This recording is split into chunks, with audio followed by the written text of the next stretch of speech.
What? Give her some space to like talk.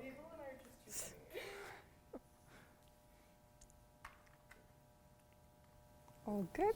Yeah, good. So I would say the point of kind of the clay club itself is to kind of have this great community of all these beginner and kind of experienced potters and wheel throwers and hand builders of the U of M to kind of gather around and kind of like hang around and kind of have fun and try to learn from each other. So it's kind of like a very safe space for everyone, and we kind of don't care about what's your skill level or kind of like how experienced you are. And also I would say this is the place if you want to learn more about the kind of beyond the classes, kind of like more about the sales or kind of like how to organize an event or things like that. So this is kind of the place that you will need. The club is free to join. I believe that the only requirement is that you must have taken at least one ceramics course, and you don't need to take any more after that. After you've taken that one ceramics course, you're good. You could stay in the club forever, never leave, I guess. Well, when you join the club, the first thing you'd be like talked to about would be sales and workshops. So those are the main events that we kind of do every year. So every term we tend to have 1 to 2 visiting artist workshops and then 1 to 2 sales. In the sales we'd usually do one sale with Sofasa as like a collaboration, like a print/ceramic sale, and another sale would be more independently done by the club, and usually it's like a Halloween or like a Christmas sale. So those two are the main events that we organize, and other than that there's this one ceramic conference that happens every year. It's called 1,000 Miles Apart. It's a conference that's organized by multiple universities together, and each of them kind of share who is gonna do it. And then one time it would be like us, the University of Manitoba, organizing it. Another year it would be maybe something like Thunder Bay, University of Thunder Bay. They would be organizing it. This year it's University of Regina, and every university club is invited to those events, and then we go there, we travel there together as a group, we stay there together as a group, we eat, we do our tours and everything, and we also have a show that happens in the event. It's a very big thing that happens, and it's fully funded by the Ceramics Club. We pay for your transportation, we pay for your lodging, we kind of organize everything, so you just really have to want to come, and that's all you have to do, and then we do most of the legwork really. So that's a very big opportunity as well, where you kind of get a show for yourself to an exhibition during the event. Yeah, so meetings occur kind of whenever we want. So I would say we meet at least twice a month. So like every kind of 2 weeks, and they're held here. So if you have a class in here, this is where the magic happens. I think our goal and our hope is really to just be really solid people to like hang out with and explore with. So if you're unsure, like I would just come to a meeting and see if you like our vibe, and if you don't, no hard feelings. Yeah. I've never done ceramics before. I came to the ceramics club, and before I knew it, I kind of connected with everyone that was in the club, and when they offered a position, I was like, yeah, I'd love to join, because I just enjoyed myself with everyone and the community that we made together within the ceramics club. Honestly, I probably joined before I even recognized that I was part of it, so. Like my intention was to kind of like make friends and to, be a part of like this space and to learn a lot about like an art form that I, at the time, didn't know a lot about, and like still am learning all about every day, which is like super cool. I joined the club because of that, because the people who were in the club were kind of welcoming me, and they were kind of encouraging me and kind of teaching me a lot of tips and tricks. So I kind of took that, and I feel like this is kind of a great opportunity. So I joined the club, and then I started kind of becoming more involved, and now I'm the president of the club. So I'm part of the Ceramics Club really because of how good the community is. And I remember when I started ceramics, I was like totally new to ceramics, like as in like I had no prior experience with anything related to clay. And then when I saw the club functioning, I came to their first meeting, it was all like a blur to me. Like there was so much happening and so many people were doing so much things. But I still like the fact that everyone's together and like everyone's taking like the time to listen to every single person's opinions and like their thoughts, and then taking that to account. Like we respect everyone's opinions here. There is not really that much of a hierarchy, even though there is a president, there is a vice president, there is a treasurer and everything, but we feel like every member has an equal say in our club. Yeah, it's just like a great space to like learn and fail and to like have fun and dance a little bit. Yeah. Do you think you got along? You know what? I'm still deciding. No, obviously, I think you people are lovely, and it's such a cool experience to get to, share this really informative time in our lives with. We have social media, so we have an Instagram that we're currently active on. I'm not sure about the Facebook account, so I would definitely DM on Instagram. You'd probably get a faster response. For like people that are actually part of the club, we like to send emails out regarding whatever important information that was discussed previously. Join Ceramics Club! My name is Grace Han. I am an assistant professor at School of Art. So whenever I think about the Ceramics Club, it just makes me smile because of the great support and the welcoming atmosphere. I teach wheel throwing, intro wheel throwing course, and then the first assignment is introduced, and then everyone panics, and then many of them may wanna quit, but I think the Ceramics Club comes in and then they support those new beginners and help them, teach them, also encourage them. I think it's all about the community. So there's like great support. Just makes me smile. And we also, I think ceramic is a very hands-on process that needs lots of studio time, constant practice. And it could feel a little bit intimidating at the beginning. And we also do like wood fighting and all those activities, you can't do it alone. And some people may be shy, someone like me when I first started, but then all these students who went through the process, they help the others so much.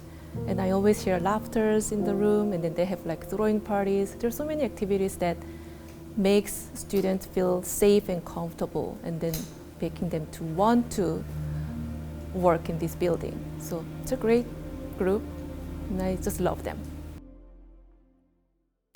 Hi, my name is Grace Nickel. I'm a professor here at the School of Art, and I mostly teach ceramics.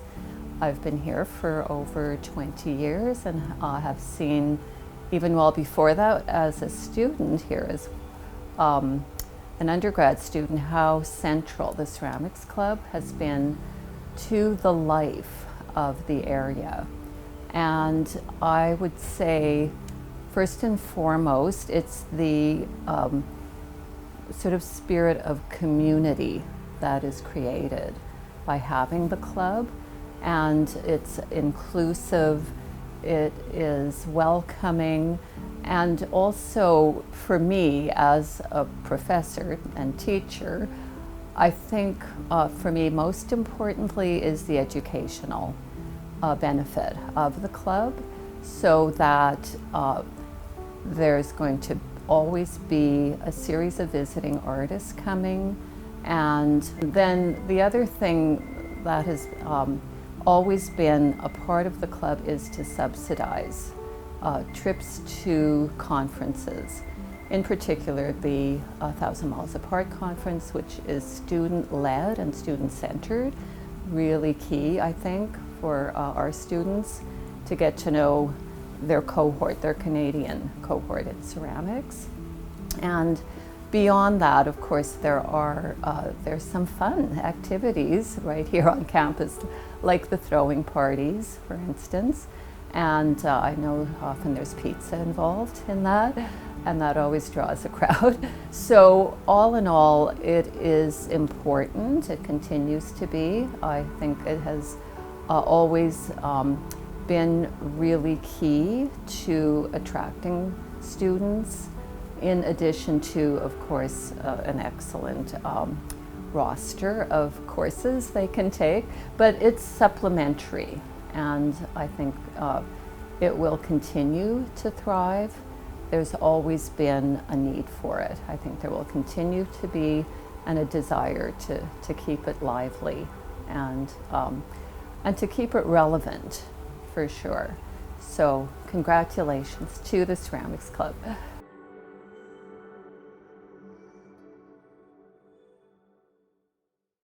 So one of the things that I do a lot is like mold making, where you make ceramic molds out of plaster, where you make a prototype. You can make it out of ceramics itself, but then it's harder to make a mold out of that. So this is made out of plaster, which I made into like a mold from the positive that you have. And now once you've made the mold, you kind of pour liquid ceramics or liquid clay, which is called slip, and you cast with it. And once you've casted with it, you get something like this, where it's like a ceramic vessel, and then you can fire it just like any other ceramics. You can add glaze and surface techniques to it, and that's one of the things that I really like to explore, where you can keep making like the same thing over and over again. Like this is a form that I really like, and I don't want to have to make it over and over again. So I make it with molds, where I can make like 2, 3, 4, 5, or 100 out of just one mold. And then I can also explore different ideas of color and glaze, which is a big part of ceramics, where you explore glazes and stuff.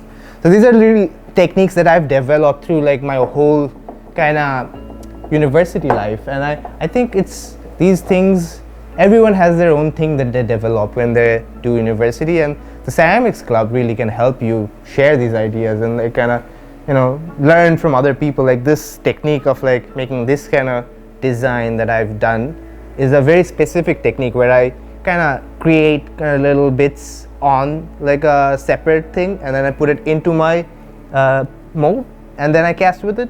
It's a very complicated, very technical process, and then knowing and understanding that took me like months and almost like years of like, you know, trial and error.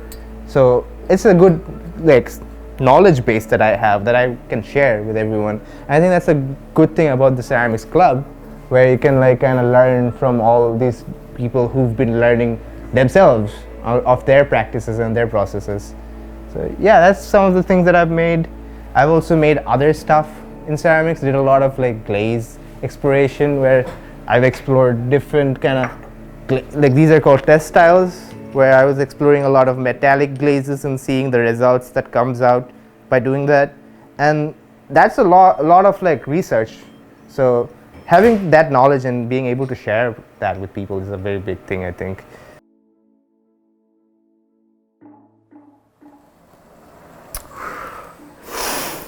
Try to remember to breathe when you're pulling up the walls.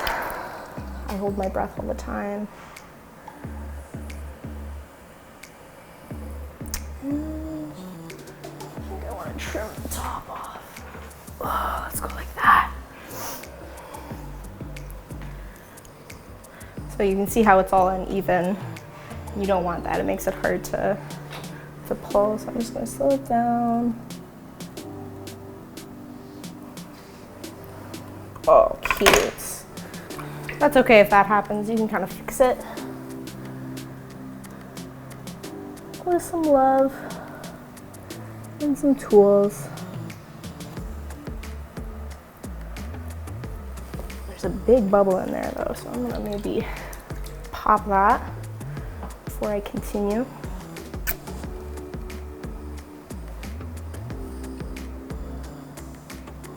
Oh no, I can't see it anymore. Well, that's okay. So what I'm using right now is called a rib.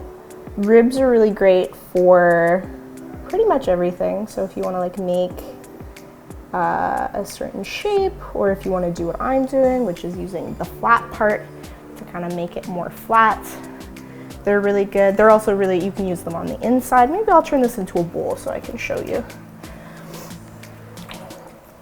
Usually you want like a vision of what you are going to make before you do it, but sometimes it doesn't really matter. Sometimes you can kind of just do whatever. I also use a sponge to pull up. I find it really helpful just because it holds water. Some people just freehand it though, which is very impressive. And then I'm using a trim tool or a wire cutter to even up the top so you can see how it's all uneven. So if I go like this, you can trim it down so you can have a nice, and you can kind of see my walls, they're pretty even. This side's a little thin, but for the most part it's pretty good. And use lots of water. Like, you don't want to use too much water, because if you use too much water, it messes up the structure of it. It makes the clay weaker. Ooh, I see the bubble. There you are. A little bubble. I'm just using a X-Acto knife to pop it. There we go. And that should fix it, which is good. You don't want too many air bubbles. I'm just gonna use my rib, and on the inside, I'm gonna push it out. It should make it a really nice shape. And I'm gonna, on the other side, just hold it, and that should take some of the slip away. And by taking some of the slip away, you can kind of shape it more how you want.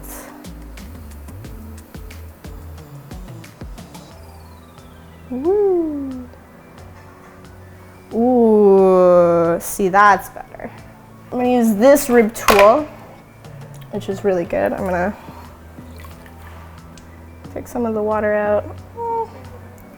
And you can kind of see there's a little bit of a divot again at the bottom.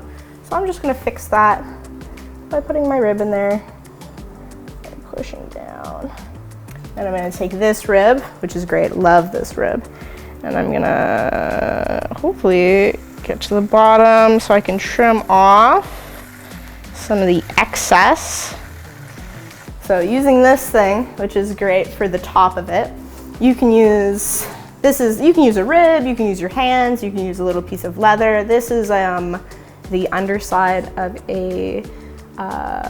like a dishwasher glove, like a yellow glove, basically. And you can just buy those anywhere. You can cut them into strips, and it's really nice for just finishing the edge. So yeah, this is the throwing room. Like you can see, we have a bunch of wheels, and this is where we have our throwing party. It's always almost full when we're having our throwing party. Not a single wheel would be empty. And we actually eat here, which is also the glaze room, where we have all these glazes, which are for like high fire, low fire, and mid fire, and they're all available for everyone in the club. There's different slips, there's different terraces. We also have like a bunch of other equipments that you can use. Like one thing we do is like we reclaim clay. You can kind of see there. So when the clay you throw out, we kind of take it back and kind of process it to make it back into reusable clay, and the club members can buy that clay for a very low amount of price. Other than that, we have the hand building room here, where you can also come and sit down. There's a lot of surfaces to work on. Like there's equipments like slab roller, where you can make slabs. Like you put clay through here, you roll it, and it comes out as a smooth flat slab on this side. And it's open for anyone in the club to use. Yeah, and we have like a lot of materials to work with. Like these are all kind of for like students to use.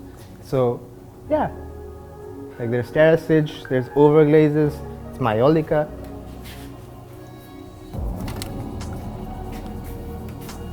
This is another room where here we have a wealth of like just materials to use to make glazes, and these are like thousands of dollars worth of materials where you can't really access them otherwise. You'd have to buy big giant bags of them to use just a little bit.